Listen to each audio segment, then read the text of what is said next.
O que você vai ouvir neste vídeo talvez seja a denúncia mais grave já feita contra o judiciário brasileiro. E não, isso não é teoria da conspiração, não é desinformação, não é boato de rede social. Isso está documentado com nomes, datas, prints, decisões, planilhas e mensagens de WhatsApp. E foi revelado por uma investigação corajosa conduzida pelos jornalistas David Aga, Eli Vieira, publicada pela plataforma Public e pela organização Civilization Works. E o que essa investigação mostra é simplesmente brutal. O Brasil sofreu sim um golpe de Estado, mas não com tanques nas ruas ou militares no poder. O golpe foi dado de dentro do Supremo Tribunal Federal e do Tribunal Superior Eleitoral, com o silêncio ensurdecedor da imprensa, com a cumplicidade do governo e com os aplausos de quem deveria denunciar. Agora, com provas, podemos dizer, os réus do 8 de janeiro foram vítimas de uma perseguição política sistemática. Em 8 de janeiro de 2023, manifestantes invadiram os prédios dos três poderes em Brasília. Houve vandalismo? Sim. Foi um golpe de Estado armado? Não. A maioria dos manifestantes era pacífica. Muitos chegaram depois dos atos. Alguns estavam ali para orar, vender bandeiras ou apenas protestar. O que veio depois foi a resposta mais desproporcional e arbitrária da história recente do nosso país. Prisões em massa, idosos, mães com filhos pequenos, gente sem antecedentes criminais. Todos jogados no mesmo balaio, rotulados como golpistas e terroristas. E quem comandava tudo de seu gabinete era Alexandre de Moraes, ministro do Supremo Tribunal e, na época, também presidente do Tribunal Superior Eleitoral. Um homem com um poder total, investigador, promotor e juiz da causa. O que ninguém sabia, ou pelo menos fingia não saber, e agora foi revelado pelos arquivos do 8 de janeiro, é que Moraes operava nos bastidores uma força-tarefa clandestina, secreta e inconstitucional, digna dos regimes soviéticos. Essa força-tarefa funcionava dentro do Tribunal Superior Eleitoral, mas tratava de casos criminais, o que é ilegal. E operava da seguinte maneira: eles vasculhavam as redes sociais dos manifestantes, classificava cada um com uma certidão digital, e com base nessas certidões, eles decidiam quem ficava preso e quem seria solto. Não importava se a pessoa tinha quebrado algo, ou se ela não tinha cometido crime, ou se tinha vendido algodão doce, se ela estava ali para vender bandeira, nada disso interessava. O que interessava era o que ela postava, curtia ou comentava nas redes. Postou que Lula é corrupto? Positivo. Usou verde e amarelo? Positivo. Compartilhou memes sobre as urnas eletrônicas? Positivo. Se a sua certidão era positiva, você continuava preso e ponto.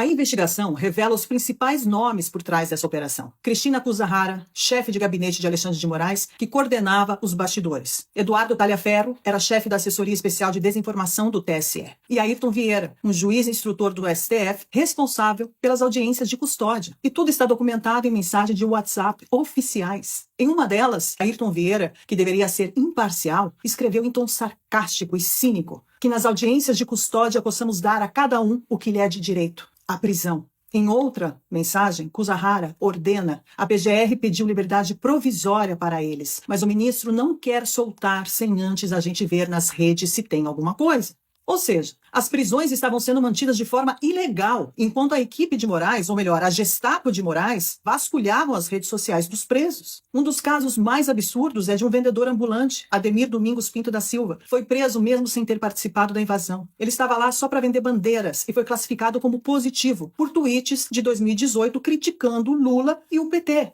Ele passou 4 meses na prisão e agora ele usa tornozeleira eletrônica. Uma mulher foi classificada como positiva por compartilhar uma petição com 0 visualizações. A pastora Marisa Lobo, de São Paulo, foi condenada a 17 anos de prisão por ter ido rezar em Brasília. A aposentada Vildete da Silva Guardia, de 74 anos, foi presa por engano.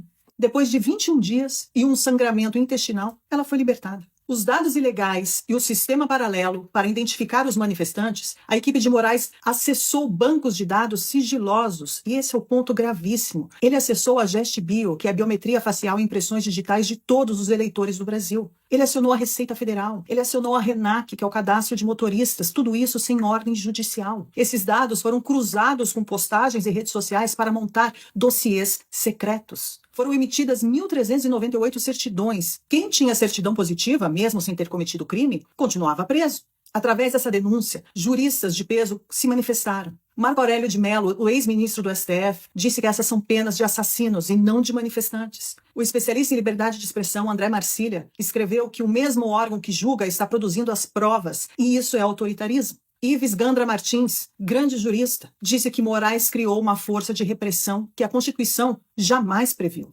A gravidade do escândalo rompeu as fronteiras. O governo dos Estados Unidos, que já sabia de tudo isso, sancionou Alexandre de Moraes por violações de direitos humanos. Donald Trump aplicou uma tarifa de 50% sobre exportações brasileiras, em resposta ao processo político contra Bolsonaro e pessoas inocentes. Lula respondeu dizendo que o Brasil é soberano. Mas os arquivos, senhor Lula, provam que a soberania popular foi sequestrada por dentro das instituições. Esta é a maior denúncia já feita contra o sistema de justiça brasileiro. É um verdadeiro escândalo. As revelações contidas nos arquivos do 8 de janeiro não são apenas constrangedoras, devastadoras, elas são criminosas. Pela primeira vez, temos provas documentais com nomes, datas, ordens internas de que o Supremo Tribunal Federal e o Tribunal Superior Eleitoral operaram como braços de um projeto de poder e não como garantidores da Constituição.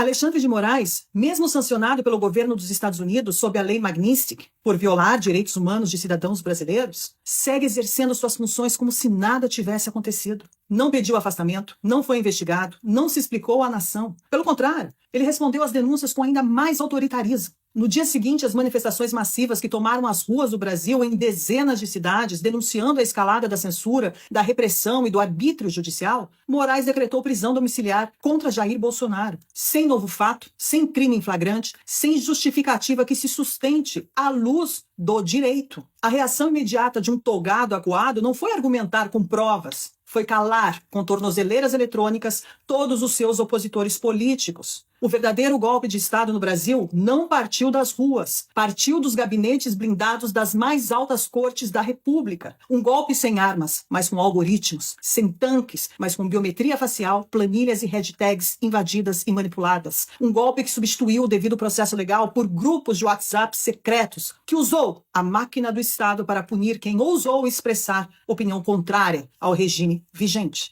E que agora, diante da exposição pública dos seus métodos, dobra a aposta, com mais censura, mais retaliação e perseguição ainda mais aberta. Quando o magistrado sancionado internacionalmente e por práticas autoritárias ainda concentra poderes investigativos, punitivos e censórios, sem qualquer mecanismos de freios e contrapesos, já não se trata mais de um problema jurídico. Trata-se de uma emergência civilizacional.